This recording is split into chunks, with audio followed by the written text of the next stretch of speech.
ఆంధ్రప్రదేశ్లో కూటమి ప్రభుత్వం పరిపాలన ఏ విధంగా ఉంది?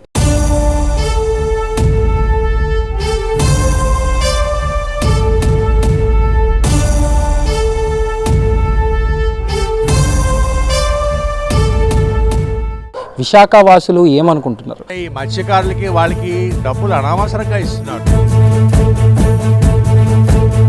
అది మటుకు జగన్ చేసిన మటుకు కొంత తప్పది. పనులు జరగడం లేదని నా తాలూకా అభిప్రాయం అండి. పూర్వం ప్రభుత్వం మాట్లాడుకోవడానికి చాలా భయంగా ఉండారు. పవన్ కళ్యాణ్ అంటే నామకే వాస్తగా ఉన్నాడు ఆయన. మాడబిడ్డ కట్టే హక్కు నీకు. గత ప్రభుత్వంతో పోల్చుకుంటే ఈ ప్రభుత్వ పాలసీలు ఏ విధంగా ఉన్నాయి, అభివృద్ధి ఏ విధంగా ఉంది? ఇప్పటికే మనం చూసుకుంటే స్టీల్ ప్లాంట్ లేదా రుషికొండ ప్యాలెస్ ఇలాంటి ఎన్నో వివాదమైన అంశాలు ఉండగా కూటమి ప్రభుత్వం వీటిలన్నింటినీ ఎలా చేరుస్తుంది, ప్రజలు ఏమనుకుంటున్నారు, మరీ ముఖ్యంగా విశాఖలో అభివృద్ధి ఏ విధంగా ఉంది? ఈ విషయాలపై ఈరోజు విశాఖ వాసులని అడిగి తెలుసుకుందాం. గత ప్రభుత్వం చూసాం, మనం ఈ ప్రభుత్వం చూసాం. పూర్వం ప్రభుత్వం మాట్లాడుకోవడానికి చాలా భయంగా ఉండారు. చాలా చాలా చాలా ఇప్పుడంతా ఫ్రీగా ఉన్నారు. సంక్షేమ పథకాలు ఎక్కువైపోయాయి బాగా. ఎందుకంటే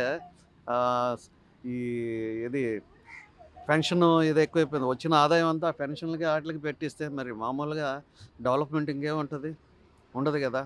ఇప్పుడు పెద్ద ఆయన వచ్చాడు చంద్రబాబు నాయుడు, సెంట్రల్ గవర్నమెంట్ కూడా ఫండింగ్ ఇస్తుంది. ఇప్పుడు గవర్నమెంట్ ఏదో మొత్తం మీద స్టేబుల్గా ఉందని నేను అనుకుంటున్నాను. Thank you. కూటమి ప్రభుత్వం వచ్చే ముందు చాలా రకాలైన హామీలు మేనిఫెస్టోని ప్రకటించారు. కానీ మేనిఫెస్టోలో ఉన్న ప్రకటన ప్రకారం ప్రభుత్వం ఇప్పుడు ఉన్న పరిస్థితుల్లో ఆ రకంగా పనులు జరగడం లేదని నా తాలూకా అభిప్రాయం అండి. అలాగే వైసీపీ గవర్నమెంట్లో ఇది మన విశాఖపట్నాన్ని 3వ రాజధానిగా, ఆర్థికపరమైన రాజధానిగా చేస్తామని అప్పుడు వాళ్ళు అన్నారు. కొన్ని పనులు కూడా చేసుకొని వెళ్ళారు. కానీ సడన్గా కూటమి ప్రభుత్వం రావడము, ఆ పనులను కుంటిపడడం, మళ్ళీ ఈ ప్రభుత్వం ఆ పనుల్ని కొనసాగించకుండా వీళ్ళు మేనిఫెస్టో ప్రకారం కొన్ని పనులు చేయడం వల్ల ఈ రకంగా ఏంటంటే ప్రజల మీద అనేక రకాలైన ఆర్థికపరమైన ఇవి పడుతున్నాయి. అంటే ఆర్థికపరమైన ఇబ్బందులు ప్రజలు కలుగుతుంది. కానీ వీళ్ళు కూడా కూటమి ప్రభుత్వం కూడా సరిగా చేయడం లేదనే నా అభిప్రాయం. వీళ్ళ తాలూకా సీట్ల కోసము, వీళ్ళు పాత్రలు ఏంటంటే వీళ్ళు మినిస్టర్షిప్, ఈ పోర్ట్ఫోలియోల కోసము ఒక ప్రభుత్వాన్ని పడగొడదాం. ఏది ఇప్పుడున్న అది మేయర్ పోస్టులను వీటి మీదే ఈ 5 సంవత్సరాల దృష్టి ఉంటుందండి. అంతేగాని కాన్సన్ట్రేషన్ ఉంటుంది. కానీ అభివృద్ధి పనుల మీద ఏ రాజకీయ నాయకుడికి కూడా ఉండదని నేను ఈ సభాముఖంగా ఘంటాబద్ధంగా చెప్తున్నాను. ఏమీ మారలేదు సరికదా. ఎలక్ట్రికల్ ఛార్జెస్ పెరిగిపోయాయి, అబ్నార్మల్గా పెంచారు. హౌస్ రెంట్లు పెంచారు. తర్వాత రోడ్స్ రెనోవేషన్ లేదు, రోడ్లు అలాగే ఉన్నాయి. తర్వాత ఇంకోటి ఇదేంటంటే ఈ మత్స్యకారులకి వాళ్ళకి డబ్బులు అనవసరంగా ఇస్తున్నారు. రెండవది ఏంటంటే ఎవడో చచ్చిపోతే వాడికి ₹1,00,00,000 ఇవ్వడం. మామూలుగా రోడ్డు మీద ఉన్నవాడు రోడ్డు మీద ఉన్నట్టుగా ఉన్నాడు, వాడికి ఏమీ లేదు. అదొకటి, ఆ డిస్పారిటీ పోవాలి. ఇంకోటి ఏంటంటే ఈ ఉచిత బీమా పథకాలు తీసేస్తే రాష్ట్రం బాగుపడుతుందండి. ప్రతివాడికి, ఉన్నవాడికి లేనివాడికి అందరికీ పెన్షన్లే, మంత్లీ పెన్షన్ 4,000 6,000. వాళ్ళు సఫిషియెంట్ డబ్బు ఉన్నది వాళ్ళకి, అది చేయాలి.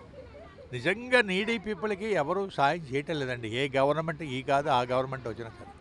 తర్వాత ఏమనంటే ఆ జగన్ గారి టైంలో బోల్డంత కోట్లు అప్పులు అయిపోయి ఆ అప్పులు రిప్లెనిష్ తీర్చాలి, చెందాలి అంటే మా దగ్గర డబ్బు లేదు, అందుకని ఇలా ఉంచామని చెప్తున్నారు. లోకల్ ఎమ్మెల్యేని అడిగాం, లోకల్ వాళ్ళ కార్పొరేటర్లు అడిగాం, ఎవరిని అడిగినా సమాధానం జీరో. ఇక పోతే పారిశుద్ధ్యం దగ్గరికి వచ్చారు కదా, దగ్గర రోడ్లన్నీ కంపు, సగం వేసి వదిలేశారు రోడ్లు. అది తర్వాత నీళ్లు ఒక టైం అంటూ లేదు, ఎప్పుడు వస్తుందో తెలియదు. ఆ నాగేశ్వరరావు అనే ఉన్నాడు ఒక ఆయనకి మేము ఫోన్ చేసి ఏమయ్యా నీళ్ళు లేదంటే ప్రతి సంవత్సరం దసరాకు వస్తాడు 500 పట్టుకుపోతాడు. ఏమయ్యా నీళ్ళు లేవంటే అయ్యగారు తెల్లారుజామునే పంపించామని చెప్తున్నాడు కదా, నీళ్ళు లేవండి. ఈ సాల్ ట్రాష్ ఇవన్నీ అవన్నీ ప్రతి నాయకుడు అది చెప్తూనే ఉంటాడు, సార్ ఇది చేసేస్తున్నాం అది చేస్తా, ఆ ఓట్ల టైంలో కనబడుతున్నా, తర్వాత ఏమీ లేదు. ఇప్పుడు ప్రస్తుతానికి మాకు మట్టుకి బాగానే ఉంది. ఎందుకంటే అనుకోవడానికి అన్నీ వస్తున్నాయి, ఏ ప్రాబ్లం లేవు. అవి కాకుండా ఈ మున్సిపాలిటీ అంటారు ఒక 4 జీతాలు నెక్స్ట్ మంత్లు ఇచ్చేవారు. వాళ్ళకి ఎలా కాదు, ఒకటో జీతం పెన్షన్ ఇచ్చేస్తున్నారు, జీతాలు ఇచ్చేస్తున్నారు, అన్నీ కూడా బాగానే ఉన్నది. ఉస్మాన్ దొంగండి బాబాడు, ఆడు దొంగ. ఆయన ఉసుకొని కొట్టాల్సిన అవసరం వచ్చిందండి. ఆడిది కాదు కదా. ఇప్పుడు సొంతది నీ సొంత హౌస్ అయితే నువ్వు కట్టుకో. ఎవరి అందులో నీ డబ్బా, మా డబ్బు ఇటు కట్టే అక్క నీకు ఎవరు ఇచ్చాడు అంటే నీకు గెలిపించాడు, నువ్వు ఇష్టమా? ఇప్పుడు ప్రభుత్వం ఏ విధంగా వాడుకుంటే మంచిదండి? ఇప్పుడు ప్రభుత్వం మాత్రం ప్రస్తుతానికి ఏ ప్రాబ్లం లేదు, అంత బాగా చేస్తాడు అనుకుంటున్నా. అది విశాఖ అభివృద్ధి పనులంటే మాకు తెలిసినంత వరకు అప్పుడు అలాగే ఉంది, ఇప్పుడు అలాగే ఉంది. ఏమి తేడా కనబడదంటే తేడా అంటే ఇప్పటికిప్పుడు ఏమి కొత్తగా కట్టినవి ఏమి లేవు కదా. కాబట్టి అప్పుడులాగా ఉందనేసి మేము అనుకుంటున్నాం అంతే. అయితే సంక్షేమ కార్యక్రమాలు చేసిన దాని గురించి అయితే ఏదో బెనిఫిట్, అతనికి బెనిఫిట్ వస్తుందని చేశారు తప్ప ప్రజలకి ఏదో బెనిఫిట్ చూపించలేదు. ఇచ్చాడు 15,000 ఇచ్చాడు, అది ఇచ్చాడు, ఇది ఇచ్చాడు. ఇది ఏం చేశాడు? గవర్నమెంట్ సొమ్ము వాడేశాడు. ఉద్యోగస్తులు డబ్బంతా తీసి వాడేశాడు. ఆ ఫీఎఫ్లో డబ్బులు లేకుండా చేశాడు. ఇప్పుడు ఉద్యోగస్తులు జీతాలు ఇవ్వలేని పరిస్థితి ఉంది గవర్నమెంట్.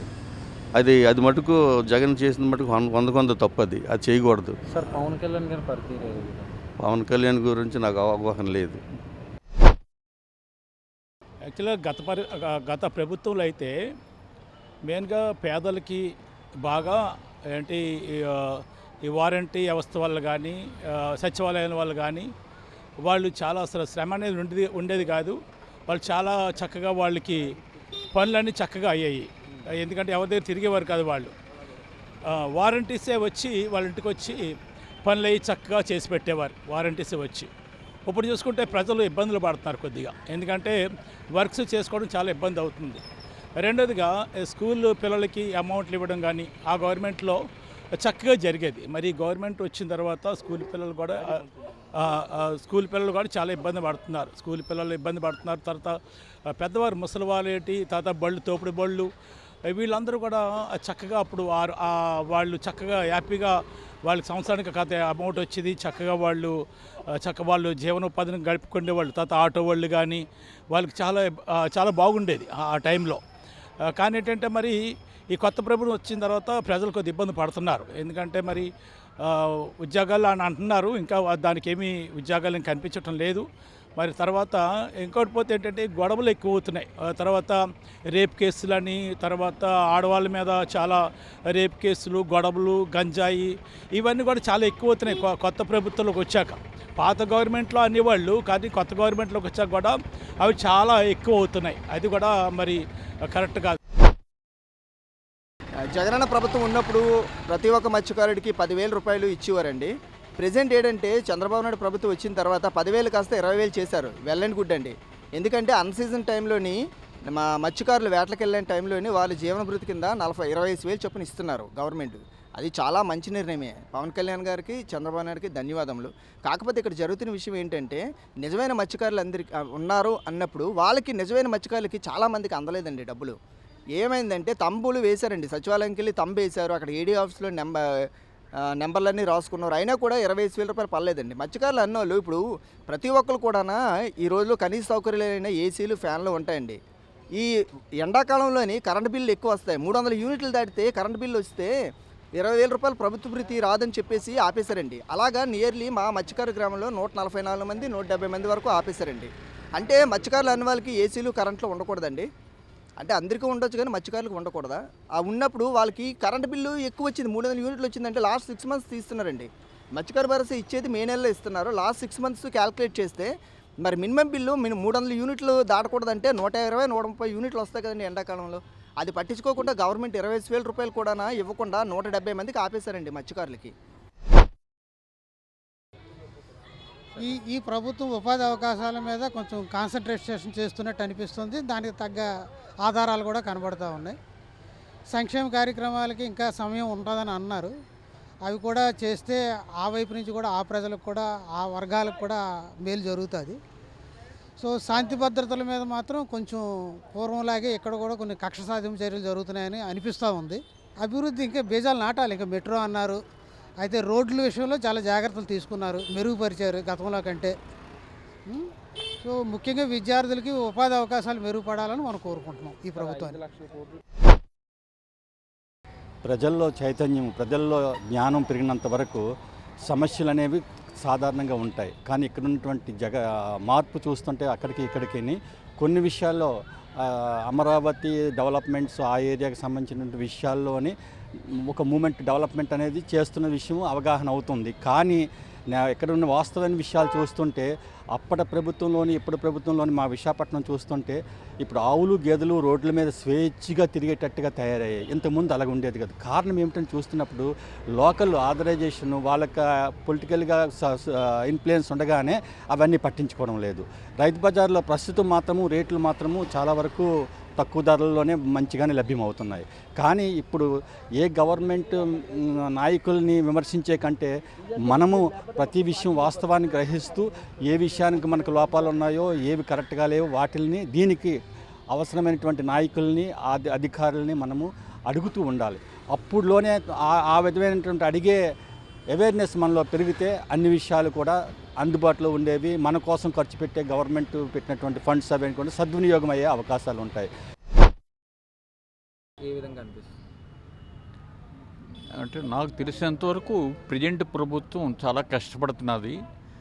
ప్రభుత్వం అంటే ఏంటి, ప్రజలకి అవసరాలు ఏమిటో తెలుసుకుని వాళ్ళకి తగినటువంటి పద్ధతిలో వాళ్ళకి అన్ని విధాలుగా డెవలప్మెంట్ యాక్టివిటీస్ టేకప్ చేయాలి ప్రభుత్వం.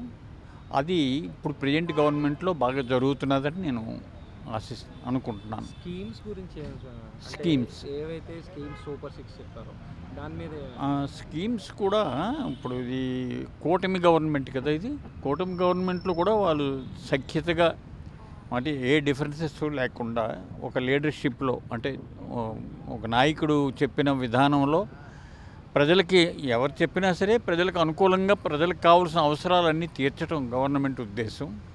అది ఈ గవర్నమెంట్లో అంటే నాకు తెలిసినంతవరకు ఈ గవర్నమెంట్లో చాలా బాగా జరుగుతున్నాయి. అందులో చంద్రబాబు నాయకత్వాన్ని మిగిలిన వాళ్ళందరూ కూడా అనుసరిస్తున్నారు. ఆయన ఆదేశాలు ఏం చెప్తే దాన్ని మిగిలిన వాళ్ళు పాటించి ఈ కూటమిలో ఉండే వాళ్ళందరూ కూడా సక్రమంగా కార్యక్రమాలు నిర్వర్తిస్తున్నారు. ప్రజలు కూడా చాలా హ్యాపీగా ఉన్నారని అనుకుంటున్నాను.